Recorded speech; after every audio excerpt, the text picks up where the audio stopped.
At minute 22, we're on our way to 7-Eleven. Yeah. Oh, okay. We have very limited experience in improvising in 3/4 time. Well, that's all right. We're not. I'm gonna go start the recording. I say, Well, unless we're in our pirate gear, then we are used to playing in I'm 3/4. just thinking that the opening of Lady is boom, boom,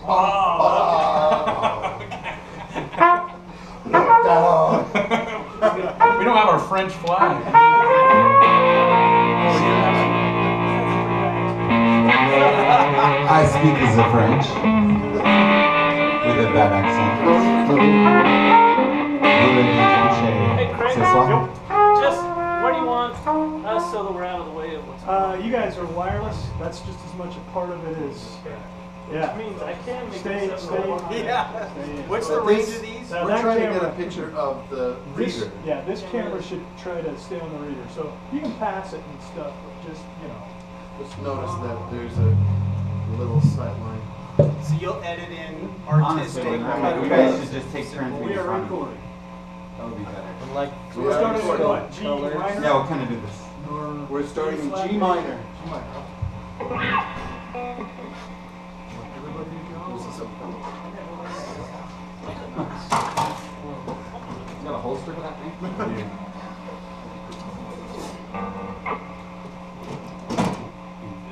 And three.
She walked into my library with legs wrapped in yoga pants, wrapped in magic.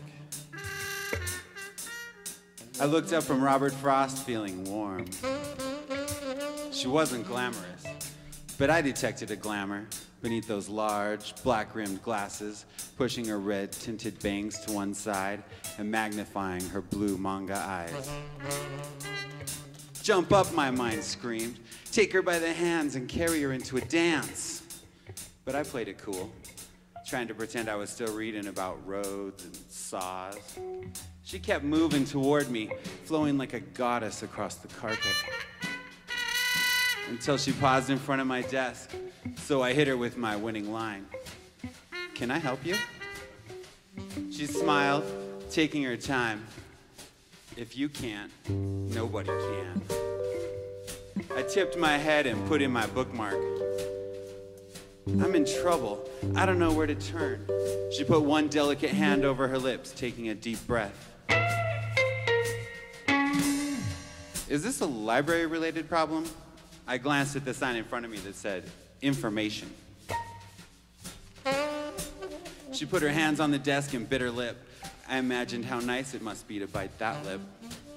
Maybe, I don't know. You're going to think I'm stupid. You can trust me. Did I just say that? I need a poem. She crossed her arms and leaned back frustrated. See, I told you it was dumb. I shouldn't have asked. A poem? I raised my eyebrows. In all my time as a librarian, I never experienced any words so tantalizing. But I had to play it suave, or she'd just take off like a juvenile pyromaniac after lighting a building up like a torch. Any poem, or a specific one? I don't know. She turned to look at the stacks fanning out before us, setting down on the edge of my desk. Whitman? Browning? Eliot? I lifted my book, glad for a chance to make a show of it. Something new, something different. I feel like the spark's gone out of my life. Since my last boyfriend left, nothing touches me. I want something to pull me out of this funk and make me fall in love with life again. I never thought much about my name before, but at that moment, I wished it was Life. Life Smith or George Life. My heart raced. Did I have the courage to be bold? Do you have anything like that? A lock of her hair fell down as she looked at me over the rim of her glasses. I only nodded, since I couldn't make any words come out. Then, inspiration hit me. It wasn't a light bulb, it was lightning. I leaned back into my chair, touching my fingers together in a triangle. Do you have a little bit of time? She frowned or pouted, I'm not sure which. I knew what to say now. Nothing would stop the course of these words. I get off at 6. I think I have just the poem for you. Can you hang out till then? She closed her eyes. Had I been too forward? She took a deep breath. Okay. I gave her my most reassuring smile. Don't worry, I have it, but it won't work here. She tipped her head to the side. Why not? You'll see. It's nearby. The poem you want. It's something special. It's worth the walk. She slid off my desk without a word and disappeared behind a shelf. What could she possibly want in the 600 section? Applied science? I tore my mind away from the triviality. All the years of my awkward adolescence, sitting in creative writing class instead of athletics, plus college dissecting sentences and writing about metaphors. I always knew there was a reason. Today, the reason became crystal clear. I swiped books and papers from my desk, drawing a number of quizzical looks from annoyed patrons. Nonplussed, I pulled a worn leather book out of the pocket of the jacket, perched on the back of my desk chair. I unwound the thong, tying it closed, and opened to a clean piece of beige paper. I twisted the cap off my fountain pen and set the ball down on the page. As the blob of ink slowly spread, my mind sifted through sonnets and verses I'd memorized. All the structures and rhyming schemes scrolled through my brain, vying to be chosen. With a single snort, I laughed them all away. Nothing but raw, free prose would do. The pen began to slide, slowly at first, then faster, Possessed, driven, insane, I let the words gush like blood from a mortal wound. I smeared the ink with my hand as I carved into the paper with the metal tip like running a chisel across stone. When I reached the end, I slammed the book shut and tied it. I would not read it or edit a single word. On this single draft, I balanced my fate. I next saw her face peering at me from a different aisle. Had she been spying? Was I so engrossed that I didn't notice her watching? All the self-doubt of decades rose like a tidal wave to crush me. My cheeks burning red, she stepped cautiously out. I think she was debating if she should run. Unbroken, I grabbed my jacket and walked around the side of the desk. I kept eye contact, surfing the wave forward, riding above its energy. Before she said anything, I put out my hand. Ready? She hesitated. I didn't wait. I smiled, took her hand gently, and led her out the sliding glass doors. Before she shivered in the autumn chill, I handed her my jacket. She perched it over her shoulders since I wouldn't let go of her hand. I pulled her through the doors of the bar, only stopping once we both sat at a small table. The band never played any regular songs. They just jammed jazz all night, every night. Sometimes it swelled, sometimes it simmered, but it was always right. What are we doing here, she asked. I knew she didn't hate the place, but she had to protest on principle. I shook my head. Your poem, remember? Yes, but I held up a finger. I have it. I turned and stepped up on the tiny stage. She sat on a too small bar stool at a little round table, eyes a mix of curiosity and worry. The place was too small to need a mic, and I had an open invitation to read any time. The bass player tipped his hat toward the girl I dragged to the show. I put one hand out and brought it down just a bit. The band followed the bass down as he stirred a blue rhythm. Then I lifted my book and read. No doctor no surgery with a pen, for healing comes after cutting, and this rhyme won't slice. A physician cannot repair the biological meat sack. A psychologist cannot patch the disconnected brain. These are organic, they must heal themselves. So a doctor is a magician with smoke and mirrors armed, and I will never deceive you. Love at first sight, a children's fairy tale. Yet you ran over me like a truck, and I cannot let you walk out of my life. A poem you beg to heal a wounded heart. Instead I give you this, a piece of me. It is not a drug, it is just a spark, but it beats with passion, kindled with power the instant I saw you. Thus I give you but your own, and pray you swallow it whole. Take me in and heal yourself. Then the fairy tale becomes real, and we too, organic, meat, we are healed.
shuffled into the alley and over to the dumpster.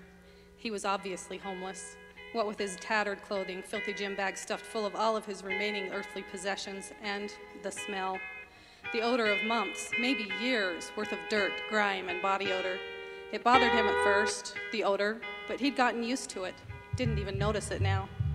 He ran his arid tongue across the scant number of teeth he had left. The slime of unbrushed teeth still troubled him after all these years. And he'd found out recently it was really hard to eat without most of your teeth. He'd managed to keep most of them up until last month. He didn't like thinking about the 3 men, or boys, they could have been boys, that had attacked him as he slept under the bridge. A couple of kicks to the face was all it took. He now was down to only 6 teeth. He poked the tip of his tongue into the holes in his gums, wincing as it hit the jagged remains of a molar. He deserved it. He deserved to live like this. Deep down in his heart, he knew that. What he'd done, that horrible, terrible, unforgivable thing he'd done, he deserved much worse. The slamming dumpster lid was sure to bring attention to him, attention in the form of trouble, but he didn't care. All he cared about right at that moment was getting those thoughts, those memories out of his head. He pulled on his knotted hair, the pain not nearly enough to abolish his thoughts. He drove his head into the rough brick of the wall hard enough to cause a wave of blackness to overcome him for a few seconds, but not hard enough to end his suffering, if even for a brief time. He deserved to suffer. That's the only thing that kept him from jumping off a building to end it all. He slumped to the ground, blood dripping down his face from the cut on his forehead, dripping into his gray, matted beard. The flood of memories was too much this time. He had no reserves with which to fight it off. He curled into a stiff ball and wept as images from that most awful day bombarded him. He hadn't been in a hurry. He knew how dangerous the big dump truck could be to others on the road, and he always drove with extra care when operating the behemoth on the streets. This day was no different. He was driving down a residential street headed to the end where a house was under construction. The speed limit was 25 miles per hour on this street, and he was cautious, driving between 15 and 20 miles per hour. He looked down at the paper sitting next to him to confirm the address. That moment of distraction, that was the single biggest mistake of his entire life. In fact, all other mistakes added together didn't even come close to matching this one gigantic mistake. The dog. Why couldn't it have been the dog? This thought haunted him every waking hour and most sleeping hours. He looked up from the paper just in time to see the dog dart in front of him. He hit his brakes, but stopping a 6-ton vehicle, even a slow-moving one, took a lot of real estate. The dog, the stupid dog, made it across without a scratch. But the little girl, oh, the beautiful little 6-year-old girl, had chased her stupid dog into the street, and she wasn't so lucky. He trembled, his heart nearly exploding with each rapid beat as he exited the cab of the truck. For a moment, the last moment he'd ever feel any hope again, he thought he'd somehow missed her. Then he saw her arm, so tiny, hanging out of the front wheel well. Oh no, oh please no, he yelled as he went to his knees beside the huge tire. He wished he wouldn't have looked, wished with every fiber of his being, but he did, and some things can't be unseen. They burn painfully into every synapse of your brain, and they never go away. The girl, the precious little blonde-headed girl just 2 years younger than his own granddaughter, had been rolled up into the wheel well when the tire ran over her. She was torn apart. Her body was torn apart. He vomited. The scream started then. Her mother, her poor mother, she screamed as she tried to pull her daughter free, succeeding only in pulling parts of her daughter free. He must have been in shock when he stood and started jogging down the street, yelling for help, yelling for someone, anyone, to save the little girl, even though he knew there was no saving her. He cried for days without stopping after that. His wife and kids and friends and strangers all told him it wasn't his fault. It was an accident. The police didn't charge him with anything. It was an accident, they too said. His family tried to help him. He couldn't sleep, couldn't eat. He refused to drive. He would never get behind the wheel of any vehicle ever again. The sadness, the anger, the inability to interact with anyone, especially his loved ones, drove them all away. Finally, they all just let him alone. He was no better after a year. He was no better after 2 years. It took its toll on his wife, and when he saw the negative effects he was having on her, he left. He was sure she and the kids had searched for him for a while. He was just as sure that they'd given up on that search a decade or more ago. He opened his eyes when he felt something against his face. It was a stray dog licking the tears from his cheeks. When he looked at the animal, he didn't see the mangy street dog. Instead, he saw the little girl's dog, and he saw rage. The dog yelped as he grabbed it and flung it into the side of the brick building. Kicking the motionless dog, he screamed over and over, "Stupid dog, stupid, evil dog." He screamed until his voice no longer worked, and then he slumped to the ground, unseeing, unmoving, unfeeling. Finally, his mind fractured into a million pieces, and he was able to rest in his insanity.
Each has to walk through the valley of the dragon if he is to become a true knight of the dawn sky.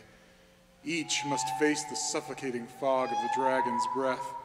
It burns the skin, stings the nose, and worst of all, it blinds the eyes. Within that fog lurks horrors unspeakable, nightmares made flesh. But the most terrifying peril in the valley of the dragon, the thing that stops hearts and shatters most men, is the mirror. The soul mirror, or the mirror of judgment it is called by some, a standing man-sized pool of liquid glass. The mirror can show one all things. The answers to questions, the future of nations, even the lands beyond the veil of death. But first it must exact a price. To see oneself as you really are, to know all the consequences, both good and bad, of one's choices, to dispel all self-deception and deflate all excuses. This is what the mirror requires. 'Tis a simple thing, you might say, to gaze at one's reflection, but truth can cut, and comprehending self is a burden few can bear. Madness often follows. Only those who know themselves, truly know themselves, can survive looking into the mirror. A man who owns his choices, not just rejoicing in the happiness he has wrought, but a man that is willing to claim the sorrows he spread. Only such a man can survive the soul-scouring revelation of the mirror of judgment. Essek stepped out of the burning fog into a ring of clear air. In the center of the clearing was a tall, oval-shaped frame of white metal. Its edges were intricately worked with patterns that seemed to shift and change right before the eyes. In its center, where there ought to have been glass, was blackness. Thick, total, absolute darkness. It was as a pit had been set on its side so that someone could walk right in. Essek had been warned of oddities in this place of testing, things that seemed to be taken from dreams and deposited in reality. But this place, this valley, all of it was like that. All of it strange and dreamlike. Quiet as death and blanketed in the stinging fog. Essek had even thought he'd seen movement in that fog as he walked for hours, unsure of where he was going. Flitting shapes of things large and clawed. Yet he knew only one at a time could pass through the valley. Essek approached the mirror, half afraid that he would somehow fall into that pit of total blackness. But as he drew closer, the darkness faded, replaced by what looked like rippling water. He caught himself, stretching out an arm to touch the surface of that water, but drew back. Touching the mirror was death, his master had warned him. The rippling slowly stopped, and the crystal blue liquid settled into a flat, shimmering plate of glass. Essek's shape formed in the mirror, and it looked much as it always did. He stared at the mop of unruly brown hair, his beady dark eyes, a nose that was crooked from being broken over and over again in his battle training, and that long scar on his left cheek from the time he tried to force himself on that girl, the one who'd fought back. Wait, Essek stopped. Where'd that come from? He'd never hurt any girl. That scar was from sparring with Hanlon. Hanlon, his best friend and brother recruit for the Knights of the Dawn Sky. A friend he'd known since he was 11. That same Hanlon Essek had beaten to death for stealing 6 gold coins from his purse. Essek started. No, that wasn't right. Hanlon had fallen down the back stairs in their barracks. That was how he died, wasn't it? It was the mirror. It was doing something to his mind. Essek wanted to look away, but his body was frozen, eyes locking with the eyes in his reflection. Only those eyes had become red and reptilian-like. Those couldn't be his eyes. They were demonic. His face began to change, skin twisting and blackening until he looked like the mask children wore during winter solstice, when they pretended to scare away evil spirits and were awarded gifts and treats. Essek had been one of those children once. He remembered donning his demon mask and terrorizing the other smaller children, chasing them and bullying them into giving him their candy. When he became too old to wear the mask and solicit gifts from strangers, Essek had still gone out during the festival to scare the children. He remembered one fat little boy that refused to give up his sweet roll and silver coin. Essek had drowned him in a horse's trough. The reflection was completely monstrous now. Thick, black, scaly skin, long claws on his hands, glowing red eyes, and horns jutting out above his brow. It was horrible. Essek shook, trying with all his might to run away from the mirror, to disappear back into the fog. Yes, I did those things, he screamed. I raped that girl, killed Hanlon, and drowned that little boy. I did them. It was true. All of it was true. It had always been so, no matter what Essek had told himself or others. He was a monster, and that was what the mirror was showing him. The white metal frame of the mirror began to glow, its engraved patterns moving faster, rearranging themselves into different trailing designs. The glass of the mirror rippled like liquid and then disappeared, replaced again by that total blackness. It began to suck him in. Essek called for help as he tried to break the pull of the mirror. Soon he was on the ground, his nails leaving claw marks in the dirt as he was lifted into the air by his feet and hurled into the blackness. He expected to fall forever in some dark pit of hell, but Essek soon found himself walking again in the Valley of the Dragons, surrounded by fog. It no longer stung at his flesh, for it was now made of black scales. It also no longer blinded him, as his red vision could see through the fog. It no longer suffocated him, but gave him energy as he breathed it in. He now knew what the shapes he'd seen moving about in the fog were, for he was one of them, a monster, now and truly so. The mirror had shown him what he really was.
Now when I was a little boy, the gods put a book in my hand.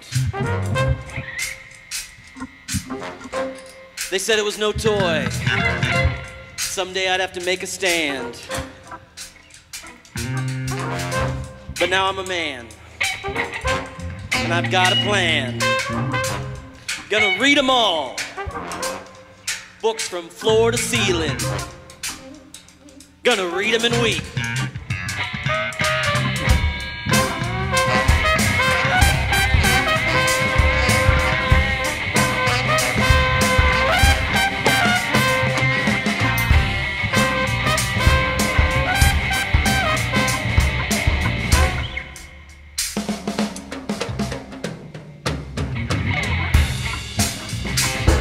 Gonna read them and weep. Red tent, red country, hunting for a red October and a blood meridian. Frankenstein to Dracula. Gonna read them all, every single one. Treasure Island, Conk Finn, Tom Sawyer, Last of the Mohicans, all of them. You should see my library. Too many books, from floor to ceiling. Read them and weep.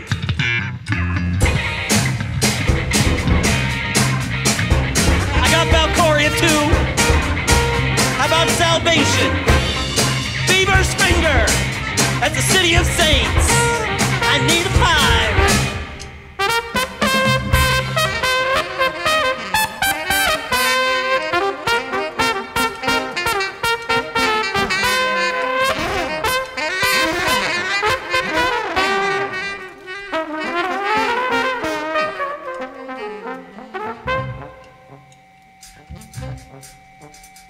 Read them and weep. Building it up. Got too many of all that stuff.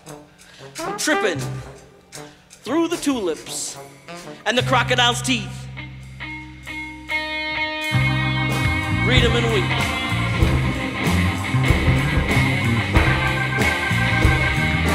Read them and weep.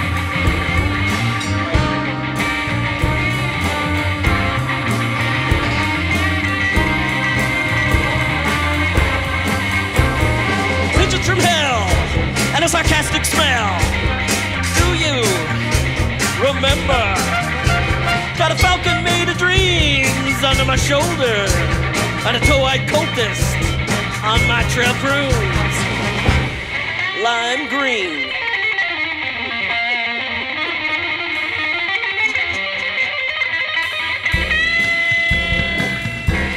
No bullet or blade can cut us down. Pigeons from hell and a sarcastic smell. Wisdom in the black and they wait. Blood and thunder burn.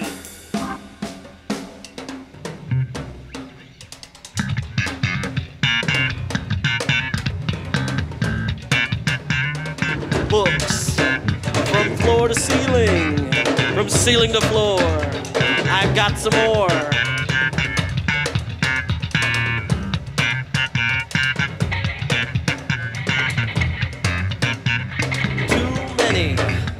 All out the door. They're coming for more.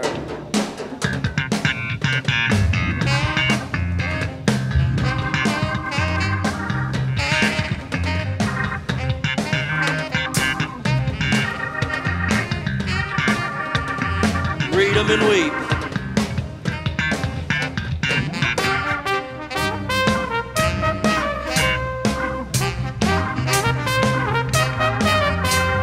Read them and weep. Read them and weep. Read them and weep.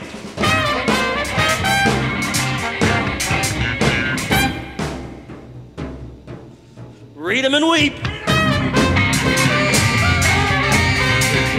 Read them and weep. Read them and weep. Read them and weep. Woo. Read them and weep. Woo. Woo. Read them and weep.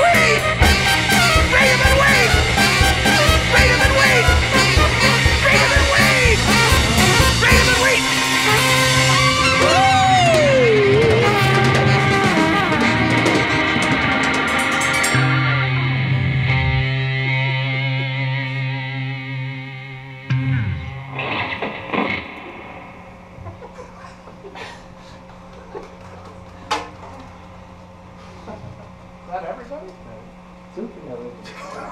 All right. Well, that was awesome. Way to go. I wanted to go with something more like that Burroughs thing you sent us. Oh, right. Surrounded spaces between the jams. Hey, it totally worked. Can you fix that? That was a ton of fun, man. The whole thing. Can you fix the whole thing in post? You bring in real musicians and have them play them? That's the danger and the fun all together. That was awesome. Nice. Oh, that was fun. All you guys were Nice awesome. work. Yeah, Everybody, nice work. I feel privileged to be here today. It was fun. We got to do it again. Yeah, Pleasure, man. Very You cool. got to go back. Thank you so much. That was awesome. Yeah, great. Well, That was great. Thanks. Oh, that was a blast. Oh, you bet. so cool. It was a pleasure. Oh, yeah. We'll do it again, man. We'll do it again.